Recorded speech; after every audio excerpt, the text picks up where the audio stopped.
نحمده ونصلي على رسوله الكريم اما بعد فقد قال الله تبارك وتعالى كما ورد في سورة الحجرات اعوذ بالله من الشیطان الرجیم بسم اللہ الرحمن الرحیم قالت الاعراب آمنا قل لم تؤمنوا ولكن قولوا اسلمنا ولما يدخل الإيمان في قلوبكم إلى قوله تعالى إنما المؤمنون الذين آمنوا بالله ورسوله ثم لم يرتابوا وجاهدوا بأموالهم وأنفسهم في سبيل الله أولئك هم الصادقون. وقال عز وجل كما ورد في سورة الصف یا ایھا الذین آمنوا هل ادلکم علی تجارۃ تنجیکم من عذاب علیم تؤمنون باللہ ورسولہ وتجاہدون فی سبیل اللہ باموالکم وانفسکم ذالکم خیر لکم ان کنتم تعلمون. وقال جل وعلا كما ورد فی نفس السورہ ان اللہ یحب الذین یقاتلون فی سبیلہ صفا کأنہم بنیان مرصوص. صدق اللہ العظیم. وعن جرثوم بن ناشر رضی اللہ تعالی عنہ عن رسول اللہ صلی اللہ علیہ وسلم قال ان اللہ فرض فرائض فلا تضيعوها وحد حدودا فلا تعتدوها وحرم اشیاء فلا تنتهكوها وسکت عن اشیاء رحمتا لکم غیر نسیان فلا تبحثوا عنها. رواہ دارقطنی رحمہ اللہ. ھذا حدیث حسن. رب اشرح لی صدری ویسر لی امری واحلل عقدۃ من لسانی یفقہوا قولی. اللہم ربنا الہمنا رشدنا واعذنا من شرور انفسنا. اللہم ارنا الحق حقا وارزقنا اتباعہ وارنا الباطل باطلا وارزقنا اجتنابہ. آمین یا رب العالمین. ہم اربعین نووی کی حدیث نمبر 30 پر گفتگو کر رہے تھے. ایک حد تک تو ہماری گفتگو مکمل ہو گئی تھی، لیکن اس میں ایک کمی کا احساس مجھے ہوا اور میرا خیال ہوا کہ اس کی تلافی آج کر دی جائے. اس حدیث کا جو سب سے اہم اور پہلا ٹکڑا ہے اس میں لفظ آیا ہے فرض. ان اللہ فرض فرائض فلا تضيعوها. حضور فرماتے ہیں کہ دیکھو مسلمانوں، اللہ نے کچھ فرض تو تم پر عائد کر دیے ہیں، لازم کر دیے ہیں، ان کو ضائع مت کرو. یہ اصطلاح فرض کی یہاں پر وارد ہوئی ہے. لازم، واجب، امپیریٹو، یہ تو تمہارے لیے لازم ہے. اس کے بعد جو 3 ٹکڑے اور ہیں، اللہ نے کچھ حدود قائم کر دیے ہیں، ان سے تجاوز نہ کرو. کچھ چیزوں کو حرام ٹھہرایا ہے، ان کی بے حرمتی نہ کرو. اور کچھ چیزوں کے بارے میں سکوت اختیار فرمایا ہے، تمہارے لیے رحمت کے طور پر، بھول کر نہیں، کسی نسیان کی وجہ سے نہیں کہ اللہ کو وہ بات یاد نہ رہی ہو، معاذ اللہ، لیکن اللہ نے حکمت کے تحت اور تمہارے لیے رحمت کے طور پر سکوت اختیار فرمایا. تو ان چیزوں کے بارے میں بحث مباحثہ نہ کرو، کھود کرید نہ کرو، خام خواہ کو ان کے بارے میں تفصیلات کے اندر جانے کی کوشش کی. تو میں نے اصل میں اس کے جو پہلا ٹکڑا ہے اس کے بارے میں فرائض دینی کا ایک جامع تصور آپ کے سامنے رکھا، اور اس کے لیے ایک ذہن کے اندر نقشہ جمانے کے لیے ایک 6 منزلہ عمارت کا تصور آپ کے سامنے پیش کیا. اس میں پہلی منزل پر کوئی تعمیر نہیں ہے، صرف 4 ستون کھڑے ہیں. البتہ ان ستونوں کے نیچے فاؤنڈیشن ہے، اس کے 2 حصے ہیں. ایک جسے آپ پلنتھ کہتے ہیں، کرسی ہے، وہ بھی فاؤنڈیشن کا حصہ، لیکن وہ زمین کی سطح سے اوپر ہے، نظر آتا ہے.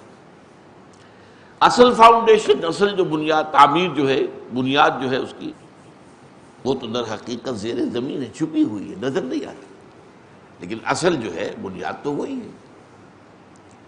پھر ستونوں پر پہلی چھت آ گئی، پھر دوسری چھت آ گئی، پھر تیسری چھت آ گئی۔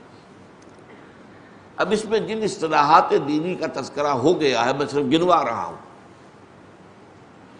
پہلی بات تو یہ کہ جو پلنتھ ہے اس کا گویا کہ ہم سمجھ سکتے ہیں کہ وہ ہے کلمہ شہادت، ایمان کا وربل اقرار، وربل ٹیسٹیفیکیشن، ایٹسٹیشن، اور جو اس کے نیچے ہے وہ ہے اصل ایمان، قلبی ایمان، یقین والا ایمان۔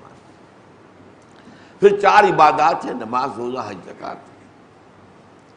پھر پہلی چھت کے ضمن میں جو اصطلاحات ہم نے سمجھی، اسلام ٹو سرنڈر، اطاعت، دلی آمادگی کے ساتھ حکم ماننا، تقوی، احتیاط کرنا کہ کہیں بھی اللہ کی کوئی حد ٹوٹنے نہ پائے، اللہ کے حدود سے تجاوز نہ ہونے پائے، اور ان سب کا مجموعہ عبادت رب، بندگی پرستش، ہمہ تن، ہمہ وقت، ہمہ ایک جہت سے اللہ کی اطاعت، اس کی محبت کے جذبے سے سرشار ہو۔ دوسری چھت پہ کیا ہے، یاد ہوگا آپ کو، تبلیغ، بات پہنچانے کے لیے، to reach out to people, دعوت، ان کو کھینچ کر بلا لینا اللہ کے راستے کی طرف۔ اسی کے ذہن میں آ جائیں گی اور اصلاحات بھی، تعلیم، حضور معلم بنا کر بھیجے گئے، نصیحت، انصح لکم، وصیت، یہ الفاظ اسی کے تابع ہیں۔ تیسری اہم اصطلاح ہے امر بالمعروف نہی عن المنکر، نیکی کا حکم، بدی سے روکنا، اور ان سب کا حاصل کیا ہے، شہادت علی الناس، لوگوں پر حجت قائم کر دینا کہ وہ اللہ کے ہاں یہ نہ کہہ سکے کہ اللہ ہمیں تیرا پیغام کسی نے پہنچایا ہی نہیں۔ اب تیسری منزل ہے، اس کے لیے کیا اصطلاحات آئیں، تکبیر رب، اللہ کو بڑا کرو، یعنی اللہ کی بڑائی کو نافذ کرو، وہ واقعی بڑا مانا جائے۔ اقامت دین، ان اقیموا الدین ولا تتفرقوا فیہ، دین کو قائم کرو، دین ایک نظام ہے، پورے نظام کو قائم، اور لِیُظْہِرَهُ عَلَى الدِّینِ کُلِّهِ، اظہار دین الحق علی الدین کلہ، پورے کے پورے نظام زندگی پر دین حق کو غالب کر دینا۔ اور پھر ایک اور اصطلاح، وَيَكُونَ الدِّینُ كُلُّهُ لِلَّهِ، دین، نظام پورا کا پورا اللہ کے لیے ہو جائے، اللہ کے تابع ہو جائے۔ اور ایک حدیث میں اصطلاح آئی ہے، لِتَكُونَ كَلِمَةُ اللَّهِ هِيَ الْعُلْيَا، کہ اللہ کی بات سب سے اونچی ہو جائے۔ اب مجھے خیال آیا کہ ان اصطلاحات میں جہاد کا ذکر کہیں نہیں آیا، قتال کا ذکر کہیں نہیں آیا، باقی تو ہمارا تمام فرائض دینی کا جو ہے یہ نقشہ مکمل ہو گیا اس 6 منزلہ عمارت کی تمثیل کے حوالے سے۔ لیکن ہم ایسی حدیثیں پڑھ چکے ہیں جس میں کہ حضور نے فرمایا کہ ہمارے دین کی چوٹی کا عمل جو ہے وہ جہاد فی سبیل اللہ ہے۔ چنانچہ حدیث نمبر 29 میں ہم نے پڑھا تھا، حضرت معاذ رضی اللہ تعالیٰ عنہ سے جو ایک مختصر حدیث ہے اور جو ترمذی نے روایت کی ہے، تو اس میں کیا الفاظ آتے ہیں، حضور نے فرمایا الا اخبرک براس الامر وعمودہ وذروۃ السنام، اے معاذ کیا میں تمہیں نہ بتاؤں کہ اس ہمارے دین کے معاملے کی جڑ کیا ہے اور اس کا عمود، تنا کیا ہے، ستون کیا ہے، اور اس کی چوٹی کیا ہے، چوٹی کا عمل کیا ہے۔ قلت بلا یا رسول اللہ، میں نے عرض کیا حضور ضرور فرمائیے۔ قال راس الامر الاسلام، جڑ جو ہے ہمارے اس دین کی وہ اسلام ہے، وعمودہ الصلاۃ، اور اس کا ستون اور اس کا تنا یہ نماز ہے، وذروۃ سنامہ الجہاد، اور چوٹی کا عمل جہاد۔ یہی حدیث جو ہے ذرا مفصل جو آئی تھی، ہم نے کافی پہلے پڑھی تھی، یاد ہوگا، اس میں یہی بات ایسے آئی ہے، ان شئت حدثتک یا معاذ براس ھذا الامر وذروۃ السنام، اے معاذ اگر تم چاہو تو میں تمہیں بتاؤں کہ ہمارے اس دین کی جڑ کیا ہے بنیاد کیا ہے اور اس کی چوٹی کیا ہے؟ فقال بأبی و امی انت یا نبی اللہ فحدثنی، تو حضرت معاذ نے عرض کیا میرے ماں باپ آپ پر قربان ہو اللہ کے رسول، ضرور فرمائیے، یہ تو حکمت دین کا خزانہ ہو جائے گا، مجھے عطا ہو جائے، ضرور مرحمت فرما دیجیے۔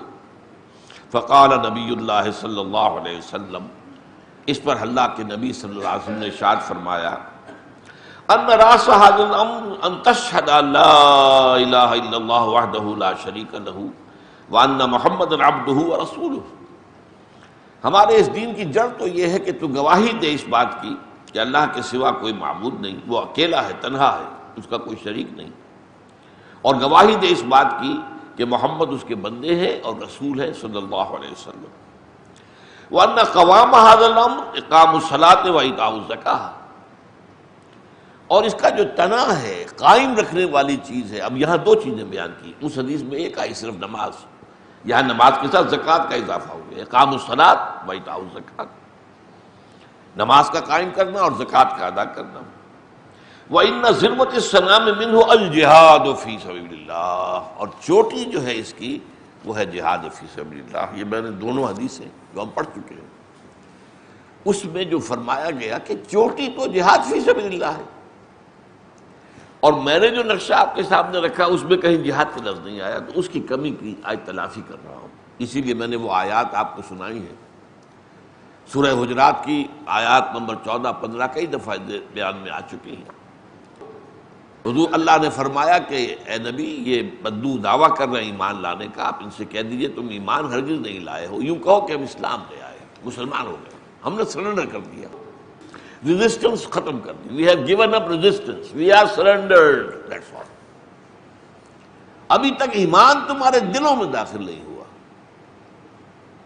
اب اگر جاننا چاہتے ہو کہ حقیقی مومن کون ہے تو اگلی آیت میں آ گیا انما المؤمنون الذین آمنوا باللہ ورسولہ ثم لم یرتابوا وجاہدوا باموالہم وانفسہم فی سبیل اللہ، حقیقی مومن تو صرف وہ ہے جو ایمان لائے اللہ پر اور اس کے رسول پر، پھر شک میں ہرگز نہیں پڑے اور انہوں نے جہاد کیا اللہ کی راہ میں اپنی جانوں اور مالوں کے ساتھ، اولئک هم الصادقون، صرف یہی لوگ سچے ہیں۔ گویا کہ اسلام کے تو 5 ارکان تھے، کلمہ شہادت، نماز، روزہ، حج، زکوٰۃ۔ ایمان حقیقی کے 2 اضافی رکن ہو گئے، یقین دل میں، جہاد عمل میں۔ اب گویا کہ یوں سمجھیے اسلام کے ارکان تو 5 ہیں، لیکن ایمان کے ارکان 7 ہو جائیں گے، چونکہ اسلام والے تو شامل رہیں گے ہی، وہ تو لازماً ہے ہی ہے، ایمان تو اس سے اوپر کی بات ہے نا، وہ 5 تو ہے ہی ہے، لیکن 2 اضافی ہو گئے، ایک یقین دل میں، ایک جہاد عمل میں۔ پھر دوسرا مقام میں نے آپ کو سورہ حصف کا، وہ بھی آیات ہمارے ہاں بار بار زیر بحث آتی ہے، اہل ایمان کیا ہم تمہیں بتائیں کہ وہ کاروبار کون سا ہے جو عذاب علیم سے، جہنم سے چھٹکارا دلا دے؟ خود ہی جواب دیا، آپ ایمان پختہ رکھو اللہ پر اور اس کے رسول پر، اور جہاد کرو اس کی راہ میں اپنی جانوں اور مالوں کے ساتھ، یہی تمہارے حق میں بہتر ہے اگر تم سمجھو۔ تو میں نتیجہ کیا نکالتا ہوں؟ دیر کین بی نو ایمان وداؤٹ جہاد۔ جہاد انٹیگرل پارٹ ہے، جو اصل میں ایمان کی جو پوری تشریح ہے اس کے اندر انٹیگرل جہاد ہے، اگر جہاد نہیں ہے تو ایمان نہیں۔ اور there can be no salvation from جہنم وداؤٹ جہاد، اگر جہنم سے چھٹکارا پانا چاہتے ہو تو یہ 2 کام کرنے ہوں گے، ایمان دل میں یقین والا اور جہاد۔ اب اس کو سمجھیے، اس پورے فریم کے اندر فٹ کیجیے۔ میں نے آپ کو بتایا کہ ایک پلنتھ لیول ہے، وہ تو ہے کلمہ شہادت، اس کے نیچے ہے دلی یقین والا ایمان۔ یہاں سے ایک پودا پھوٹتا ہے اور وہ بڑھتا ہے اور مختلف سطحوں پر اس کی شاخیں پھیلتی ہیں اور پھر وہ اپنی انتہا کو پہنچ جاتا ہے۔ یہ پودا کہاں سے پھوٹا ہے؟ یقین والے ایمان سے۔ یہ شہادت باللسان والے ایمان کا حصہ نہیں ہے، ارکان اسلام میں سے نہیں۔ بعض لوگ اپنے ذرا جوش میں جذبے میں کہ جہاد کی اہمیت بیان کریں تو وہ اس کو ارکان میں شامل کر دیتے ہیں اسلام کی. یہ زیادتی ہے. ارکان اسلام حدیث جبرائیل کی روح سے اور ایک اور متفق علیہ روایت کی روح سے وہ 5 ہی ہیں: کلمہ شہادت، نماز، روزہ، حج اور زکوٰۃ. مجھے یا کسی اور کو یہ حق نہیں پہنچتا کہ اس میں کسی کا اضافہ کر سکے. ارکان اسلام میں تو نہیں ہے، ارکان ایمان میں سے ہے. اب یہ ایمان کا پودا جو ہے گویا کہ وہ جو اوپر پلنتھ لیول ہے اس کے نیچے سے اصل جو یقین والا ایمان ہے وہاں سے نکل رہا ہے، اور یہ جا کر پہلی سطح پر اس کی جب آئیں گی شاخیں، یہ وہ اسلام کے لیے، اطاعت کے لیے کہ جہاد لازم ہے، اس کے بغیر جہاد نہیں ہو، اس کے بغیر ایمان اور اطاعت کا حق ادا نہیں کر سکتے.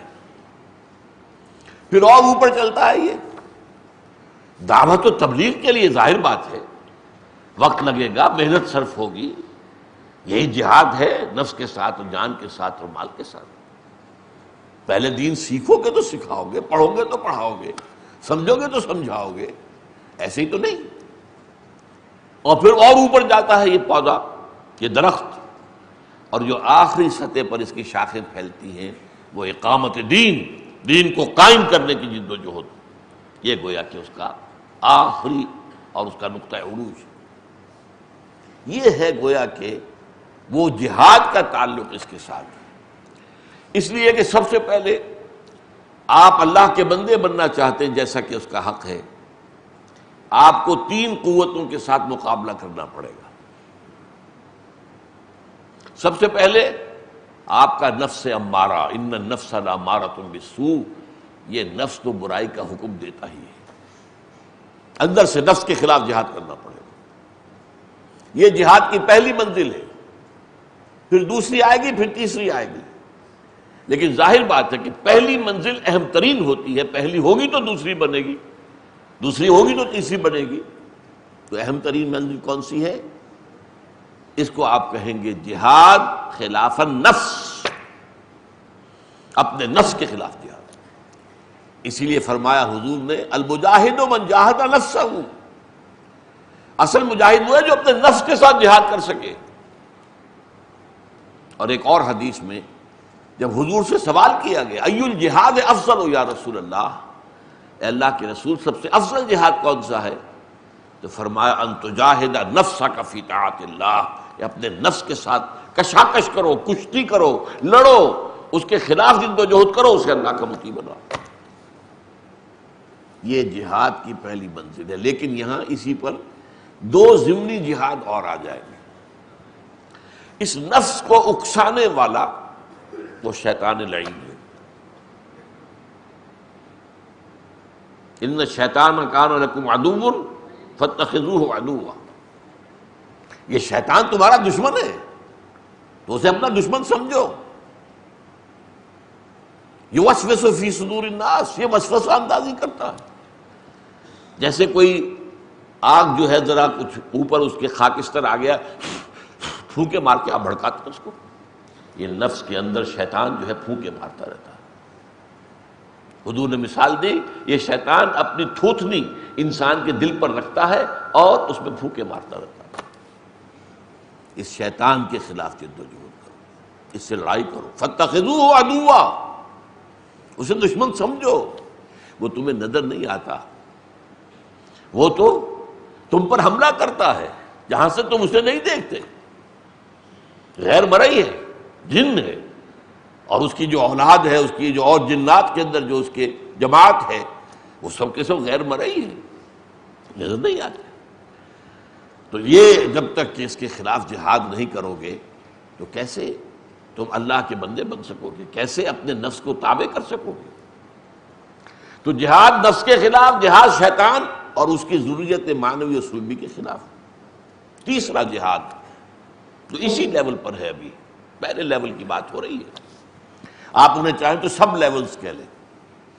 پہلے لیول کے 3 سب لیولز: نفس کے خلاف جہاد، شیطان اور اس کی ضروریت کے خلاف جہاد، اور نمبر 3 بگڑے ہوئے معاشرے کے خلاف جہاد.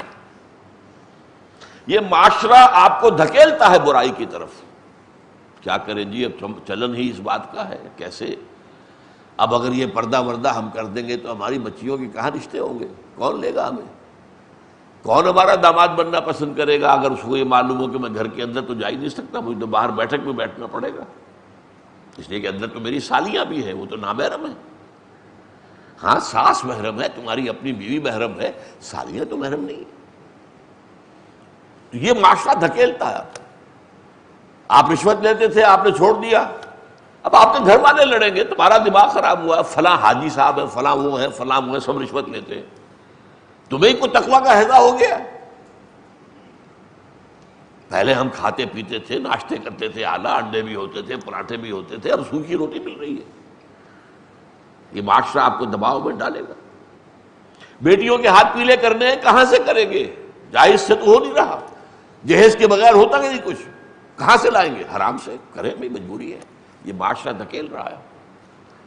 یہ ساری چیزیں جو ہیں ایک پرورٹڈ سوسائٹی وہ پریشرائز کرتی ہے آپ کو بدی کی طرف، اس کے خلاف سٹرگل کرنا۔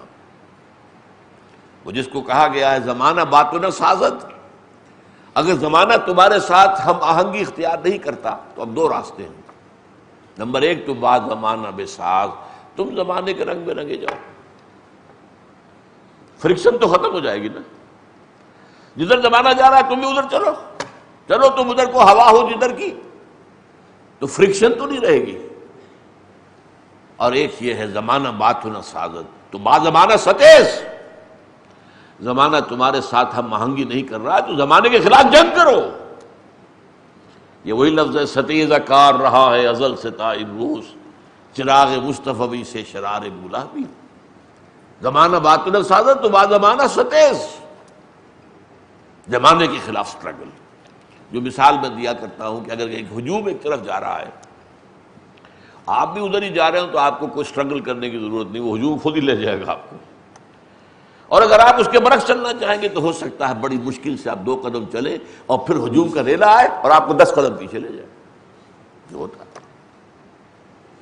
تو پہلی سطح جو تھی اسلام، اطاعت، تقوی، احسان، عبادت رب، اس کا تقاضا پورا کرنے کے لیے 3 جہاد کرنے پڑیں گے، جن میں میجر جہاد ہے اپنے نفس کے خلاف جہاد۔ المجاہد من جاہد نفسہ، ای الجہاد افضل ان تجاہد نفسک فی طاعت اللہ، پھر شیطان کے خلاف جہاد۔ یہ کیسے ہوگا یہ میں بعد میں بتاؤں گا۔ بگڑے ہوئے معاشرے کے خلاف جو ہے جد و جہد۔ اب اگلی سطح پر آئیے، دعوت اور تبلیغ، جیسا کہ میں نے کہا پہلے دین سمجھیں گے، سیکھیں گے، تبھی تو آگے پہنچائیں گے، یہ جہاد ہے۔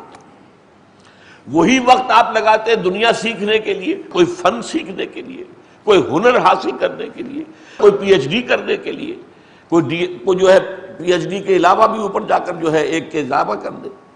یہی وقت لگانا پڑے گا اللہ کی کتاب کو، اللہ کے رسول کی حدیث کو سمجھنے کے لیے، تبھی تو آپ پہنچائیں گے، وقت لگا کے نہیں۔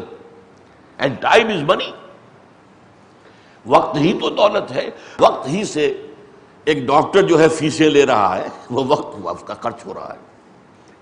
کوئی اور ہے وہ دن بھر گھس گھس کر رہا ہے دفتر میں کلرکی کر کے، تو اسے پیسے ملتے ہیں نا، وقت ہی تو ہے، وقت ہے، صلاحیت ہے۔ یہی وقت اور صلاحیت لگے دین کو سمجھنے اور سمجھانے میں۔ خیرکم من تعلم القرآن وعلمہ۔ اب اس کے بھی 3 لیول ہیں۔ پہلا لیول کیا ہے؟ جو انٹلیکچوئل ایلیٹ ہے آپ کے معاشرے کا، تعلیم یافتہ طبقہ، ذہین طبقہ، دی انٹلیکچوئل مائنورٹی، ذہین اقلیت، اس تک دعوت پہنچانا جو ہے آسان کام نہیں ہے۔ اس کے لیے تو آپ کو خود بھی اسی لیول آف کانشسنس پہ آنا پڑے گا جس پر کہ وہ لوگ ہیں۔ وہ وعظ سے اثر نہیں لیں گے، وہ کہیں گے دلیل لاؤ، ہاتھوں برہانکم ان کنتم صادقین۔ جب قرآن کہتا ہے تم لاؤ اے مشرکو، اے کافروں، کوئی دلیل ہے تو لاؤ، پیش کرو، تو انہیں بھی تو حق ہے نا، دلیل تو ہمیں۔ تو یہ دلیل جاننا تو آسان کام نہیں ہے، سطحی سے علم سے تو نہیں ہو سکتا۔ قرآن کا سطحی علم ہے، حدیث کا بس واجبی علم ہے، اس سے یہ ان کے ساتھ یہ بگڑے تگڑے جو شیطان ہوتے ہیں، جن کے دلوں ذہنوں کے اندر غلط فلسفے ہیں، غلط نظریات ہیں۔ ڈارونزم نے پنجے جما رکھے ہیں، مارکسزم نے پنجے جما رکھے ہیں، لاجیکل پازیٹیوزم نے پنجے جما رکھے ہیں، میٹیریلزم نے پنجے جما رکھے ہیں، سیکولرزم نے پنجے جما رکھے ہیں، لبرلزم نے جو ہے پنجے گاڑ رکھے ہیں۔ ان سب سے زبردست ہونا، اس کے لیے آپ کو بڑی اونچی سطح پر تحصیل علم اور حکمت کی سطح پر کرنی پڑے گی، and that is a life long process. وہ پوری زندگی کا معاملہ ہے، یہ کوئی پارٹ ٹائم جاب نہیں، ہول ٹائم اور ہول لائف جاب۔ لگا دو اپنی زندگیوں کو اسی کام کی۔ اس سے کمتر سطح پر ہوتے عوام، عوام جن کے دماغوں میں وہ خناس نہیں ہے، وہ جانتے ہی نہیں ڈارونزم کس بلا کا نام ہے، اور مارکسزم جو ہے وہ کس پرندے کا نام ہے، اور لاجیکل پازیٹیوزم کس کو کہتے ہیں، ایگزسٹانشلزم کس کو کہتے ہیں، انہیں پتہ ہی نہیں۔ کلین سیٹس ہیں، ان کو آپ سادہ انداز میں وعظ اور نصیحت کریں گے، دو شرطیں ہوں گی۔ ایک تو دل کے خلوص سے کریں، یہ نہ ہو کہ آپ ان کو حقیر سمجھ کر اور دھونس جما رہے ہوں اپنی نیکی کی۔ اگر یہ ہوگا تو ریپیل کرے گا انسان کا ضمیر، چاہے آپ کی زبان پہ نہیں ہے لیکن جو ہے دل کو پہچانتا ہے کہ یہ میرے اوپر دھونس کاٹ رہا ہے اپنی، وہ ریپیل کرے گا خلوص سے۔ ان کی الدین والنصیحہ، یہ حدیث ہم پڑھ چکے ہیں، نصح و خیر خواہی کہتے ہیں۔ اور دوسرا یہ کہ جس بات کی دعوت دے رہے ہیں اس پر خود بھی عمل پیرا ہو، ورنہ نہیں، ورنہ تم اپنی اس دعوت کو بھی ڈھیلے کا کر دو گے، ڈھیلے کی ہے، اس کی اپنی شخصیت پر اثر انداز نہیں ہوئی تو میں چلوں گا اس سے۔ یہ ہے واس۔ اور تیسرا لیول ہوتا ہے جہاں کچھ لوگ باقاعدہ ٹریننگ پا کر اور پیسے اور تنخواہیں لے کر لوگوں کو گمراہ کرنے کی جد و جہد میں لگے ہوئے۔ عیسائی مبلغین آ رہے ہیں، بڑے بڑے فنڈ ہیں ان کے، یہ جو مشنز جو ہوتے ہیں حکومتوں کے بجٹ جتنے ہوتے ہیں ان کے بجٹ۔ قادیانی مبلغین ہیں تو ان کی جو ٹریننگ ہوتی ہے، جس طریقے سے انہیں پڑھایا جاتا ہے، عام علماء ان سے بات نہیں کر سکتے جب تک کہ خاص اس موضوع پر ٹریننگ ان کو بھی نہ ملی ہو۔ تو یہ چیزیں جو ہے بہائی ہیں، قادیانی ہیں، پھر رہے ہیں، یہ جو ہیں جو ایکسپرٹس بن کر آتے ہیں، ان کا مقابلہ جو ہے اس کے لیے آپ کو بھی وہ ٹریننگ حاصل کرنی ہوگی، تب آپ کر سکیں۔ یہ 3 لیول ہو گئے۔ قرآن مجید میں ایک آیت میں ان کو جمع کر دیا گیا، ادعو الی سبیل ربک بالحکمت والموعظۃ الحسنۃ وجادلوا باللتی احسن۔ اپنے رب کے راستے کی طرف بلا، وہ تبلیغ اور دعوت کے جو الفاظ آئے تھے، اور اس کے 3 لیول، بالحکمہ، دانائی کے ساتھ، حکمت کے ساتھ، فلسفے کے ساتھ، دلائل کے ساتھ، براہین کے ساتھ، یہ ٹاپ موسٹ ایلیٹ، دی انٹلیکچوئل مائنورٹی۔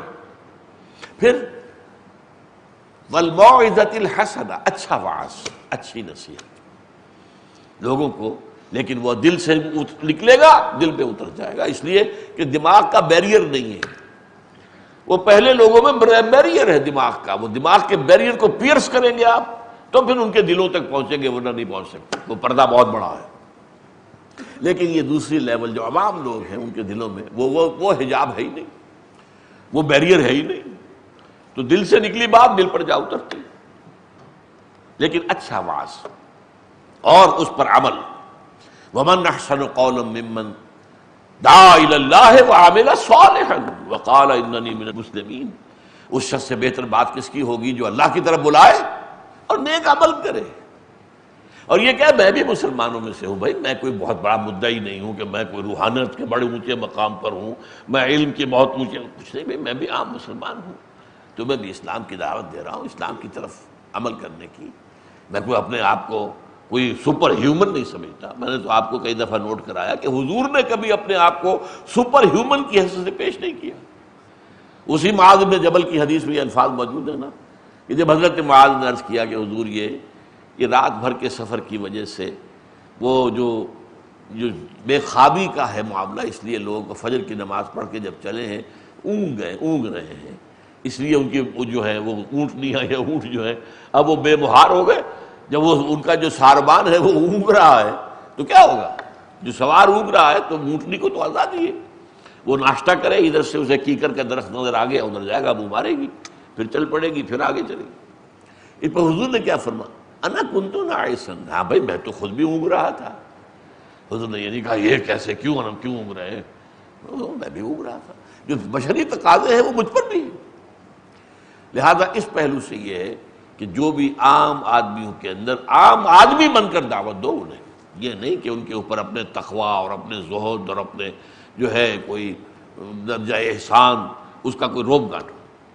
اور تیسرا یہ جدال، مناظرہ، مجادلہ، مناظرہ آپ کو کرنا پڑے گا عیسائیوں سے مناظرہ، جیسے پچھلی صدی کے اندر، بلکہ اس سے بھی پچھلی میں، کیونکہ وہ تو 19ویں صدی کا اختتام تھا، جبکہ مولانا رحمت اللہ کیرانوی رحمت اللہ علیہ نے پادری فینڈر کو شکست دی ہے ہندوستان میں، ورنہ تو اگر وہ بات نہ ہوتی تو شاید ہندوستان کے سارے مسلمان عیسائی ہو جاتے۔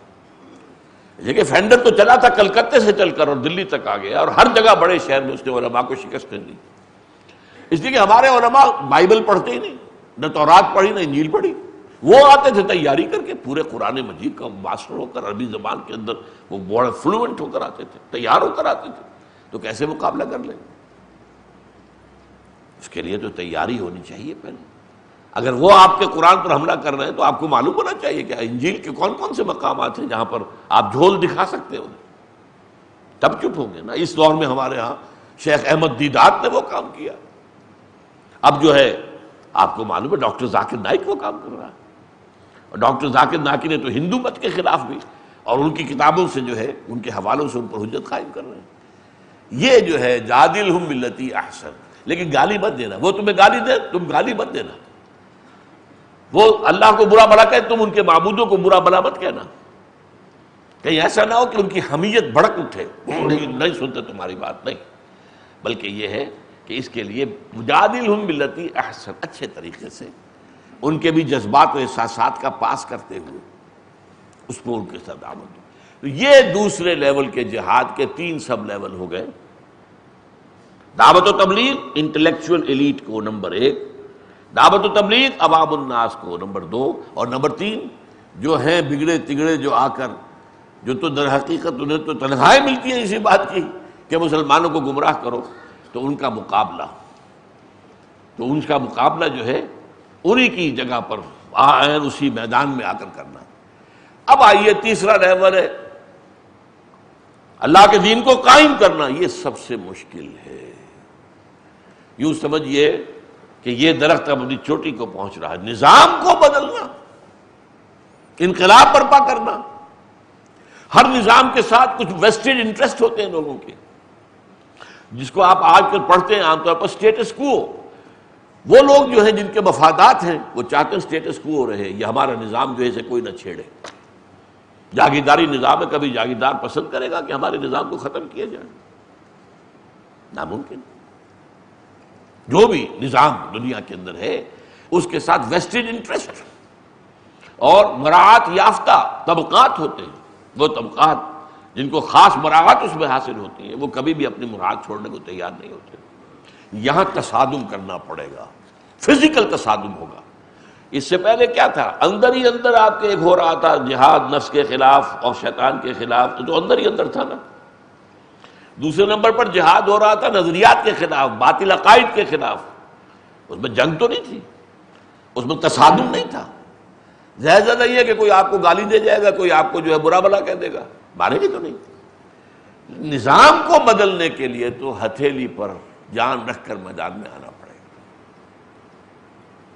اس کے بھی 3 لیول ہیں۔ پیسو ریزسٹنس، اگر وہ تمہیں پرسیکیوٹ کریں، ٹارچر کریں، برداشت کرو وداؤٹ اینی ریٹیلیشن، جو 12 سال تک مکے میں حکم یہی تھا، چاہے تمہارے ٹکڑے کر دیں اور چاہے تمہیں زندہ جلا دیں، you are not allowed to retaliate, you are not allowed to raise your hands even in self defense۔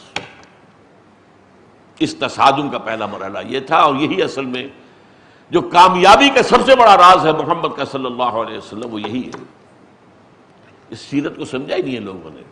پڑھیے میری کتاب منہج انقلاب نبوی، کیا انقلاب کا منہج کیا تھا، کیا اس کے مراحل تھے۔ 12 برس تک order of the day, know retaliation, take all persecution whether it is verbal. کسی نے آ کے آپ کو گالی دی ہے، کسی کا پاگل ہو گیا، کسی کا دماغ خراب ہو گیا، اور حضور سے کہا گیا یہ پاگل ہو گئے، مجنون ہے، انہ لمجنون،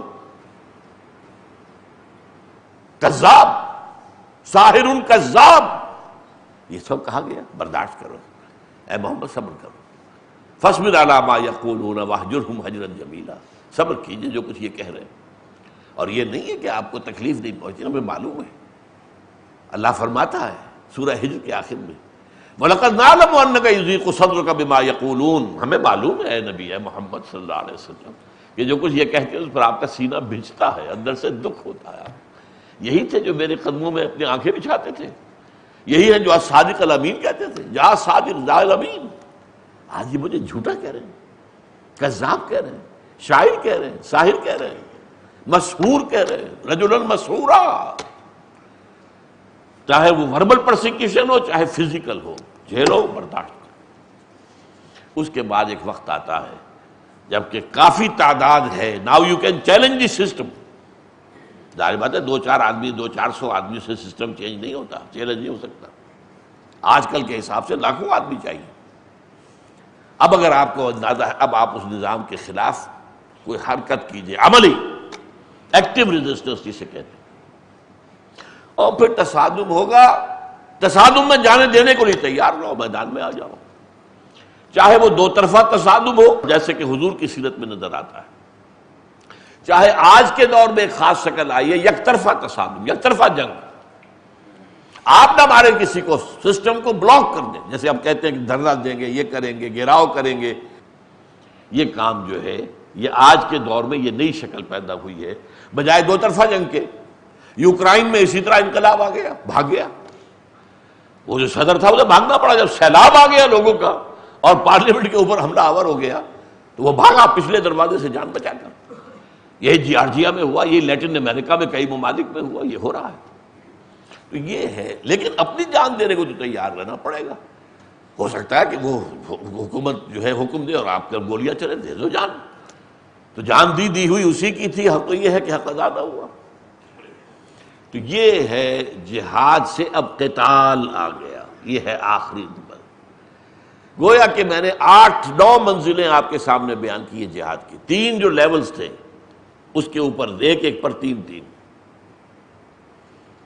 جہاد نفس کے خلاف، جہاد ابلیس اور اس کی ذریت کے خلاف، جہاد بگڑے ہوئے معاشرے کے خلاف، دعوت و تبلیغ ایلیٹ کو، پڑھے لکھے لوگوں کو، ذہین اقلیت کو، عوام کو، اور جو بگڑے تگڑے بگاڑنے کے لیے جو تنخواہ لیتے ہیں who are paid for that، ان سے مناظرہ اور انہیں شکست دینا۔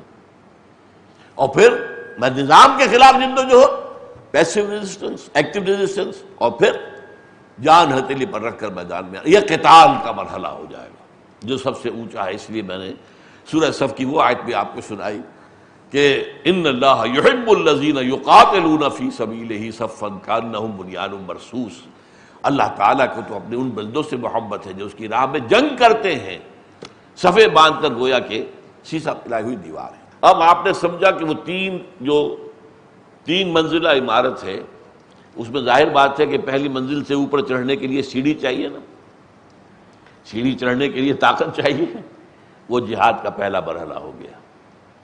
دوسری منزل سے اوپر جانے کے لیے پھر آپ کو سیڑھی چاہیے، یہ جہاد کا دوسرا مرحلہ ہو گیا۔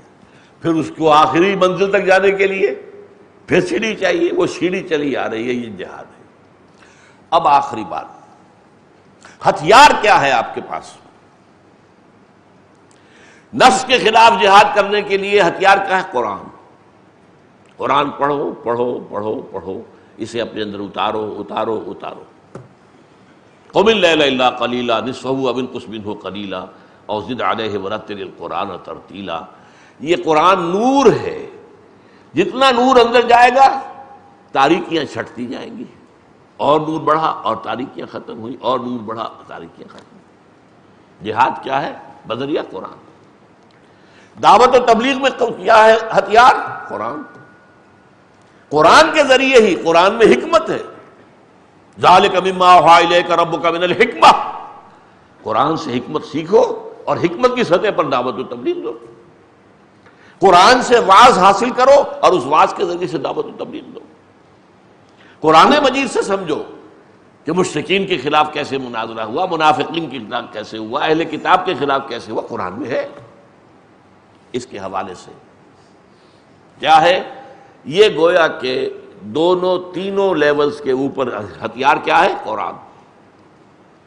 اسی لیے سورہ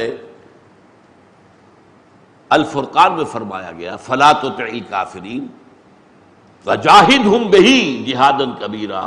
اے نبی آپ ان کافروں اور مشرکوں کی بات پر نہ جائیے اور جہاد کرتے رہیے ان کے خلاف، جہادًا کبیرہ، اس قرآن کے ذریعے سے بہت بڑا جہاد۔ مکے میں جو جہاد ہو رہا تھا، چاہے وہ نفس کے خلاف تھا، چاہے وہ باطل عقائد کے خلاف تھا، باطل نظریات کے خلاف تھا، وہ کیا تھا؟ جہاد بالقرآن، قرآن کے ذریعے سے۔ اور ایک بات اور نوٹ کر لیجئے، پہلی سطح کے جہاد کے لیے بھی کسی جماعت یا کسی اجتماعیت کی ضرورت نہیں ہے، وہ تو آپ کو اپنے ہی اندر سے جو ہے جنگ کرنی ہے۔ میں آپ کے نفس کے خلاف نہیں جہاد کر سکتا، آپ میرے نفس کے خلاف نہیں کر سکتے۔ البتہ یہ ہے کہ اگر ایک جماعت ہو، اس سے سہولت ہو جاتی ہے۔ آپ بھی اس کشمکش میں لگے ہوئے، میں بھی لگا ہوا ہوں، تو میں دیکھوں گا ارے بھائی یہ میرا بھائی جو ہے یہ تو آگے نکل گیا، تو میں بھی کروں۔ اس نے اتنی بڑی بات کر لی، 30,000 روپے تنخواہ لے رہا تھا بینک میں، اس کو چھوڑ کر آ کر اب یہ 10,000 پر کام کر رہا ہے، میں بھی کر سکتا ہوں، اللہ کرے مجھے بھی اللہ کو ہمت دے دے۔ دوسرے مرحلے پر دعوت و تبلیغ کے لیے یہاں بھی جماعت لازم نہیں ہے، ادارے ہوں، جیسے ہماری انجمن خدام القرآن ہے، قرآن مجید کی تبلیغ اور اشاعت کے لیے، اور انجمنیں بنتی ہیں۔ IRF آج ہے، اسلامک ریسرچ فاؤنڈیشن، IRF جو ہے یہ بہت بڑا ادارہ بن گیا۔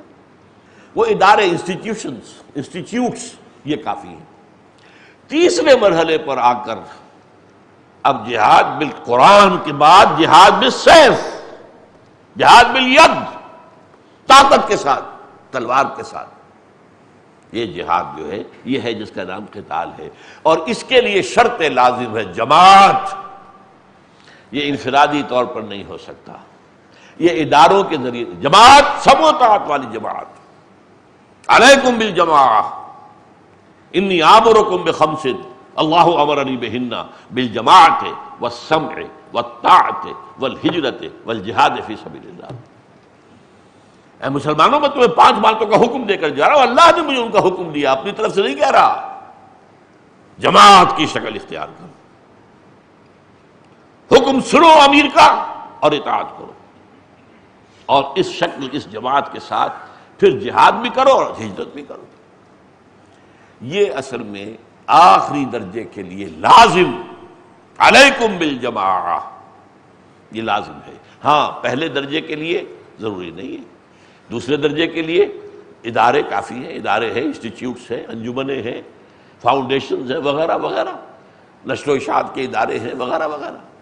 لیکن تیسرے لیول کا جہاد وہ تو جماعت کی شکل میں ہوگا، اور جماعت اگر حضور کے نقش قدم پر قائم کرنی ہے تو وہ بیعت کی بنیاد پر ہوگی۔ بیعت کرو مجھ سے، میرا ہر حکم سنو گے اور مانو گے۔ بایانا رسول اللہ صلی اللہ علیہ وسلم علی السمع والطاعت فی العسر والیسر والمنشط والمکرہ وعلی عثرۃ علینا وعلی لا ننازع الامر اہلہ وعلی ان نقول بالحق اینما کنا لا نخاف فی اللہ لومۃ لائم، متفق علیہ۔ یہ متفق علیہ حدیث ہے۔ حضرت عبادہ ابن ثابت فرماتے ہیں ہم نے بیعت کی تھی اللہ کے رسول سے، آپ کا ہر حکم سنیں گے اور اطاعت کریں گے، چاہے مشکل ہو چاہے آسان ہو، چاہے ہماری طبیعتیں آبادہ ہوں چاہے ہمیں اپنی طبیعتوں پر جبر کرنا پڑے، چاہے آپ دوسروں کو ہم پر ترجیح دے دیں۔ ہم کبھی یہ نہیں کہیں گے کہ حضور آپ نے ایک نو وارد کو ہم پر امیر بنا دیا، ہم آپ کے پرانے خادم تھے، یہ کیسے ہوا؟ نہیں، آپ کا پریروگیٹو ہوگا یہ، جس کو چاہیں بنائیں، اور جس کو آپ امیر بنائیں گے اس کا بھی حکم مانیں گے، اس کی اطاعت کریں گے۔ یہ تو جماعت کا نظم ہوتا ہے، برانچنگ ہوتی ہے، ایک ٹوٹل امیر ہے، پھر کوئی ایک صوبائی امیر ہے، ایک ضلعی امیر ہے، وغیرہ وغیرہ، تو اس کے تحت بھی اس کی اطاعت ہوگی۔ اور ہاں جو بات جو حق ہوگی ہمارے نزدیک اسے بیان ضرور کر دیں گے، ڈریں گے نہیں کہ کوئی لوگ کہیں گے لوگ دیکھو جی ان کو، یہ تو پاگل دماغ خراب ہو گیا ان کا، یہ کیا بات کر، کچھ بھی کہیں، اینما کرنا، جہاں بھی ہوں گے حق بات ضرور کہہ دیں گے، لیکن اس کے بعد جو بھی حکم ہوگا امیر کا اس کی اطاعت کریں۔ یہ ہے اس نقشے میں جو کمی رہ گئی تھی، 6 منزلہ عمارت۔ اس 6 منزلہ عمارت میں آج ہم نے ایک سیڑھی کا اضافہ کیا، وہ جہاد ہے، اور ان 3 لیولز کے اوپر جہاد میں جو اصل ذریعہ ہے وہ قرآن ہے۔ اس کے ذریعے سے 2 لیولز کے اوپر جہاد، اور تیسرے پر آ کر جان ہتھیلی پر رکھ کر چاہے 2 طرفہ جنگ اور چاہے یک طرفہ جنگ اپنی جان دینے کے لیے تیاری کرنی پڑی ہوگی۔ بارک اللہ لی و لکم فی القرآن العظیم ونفعنی وإیاکم بالآیات والذکر الحکیم۔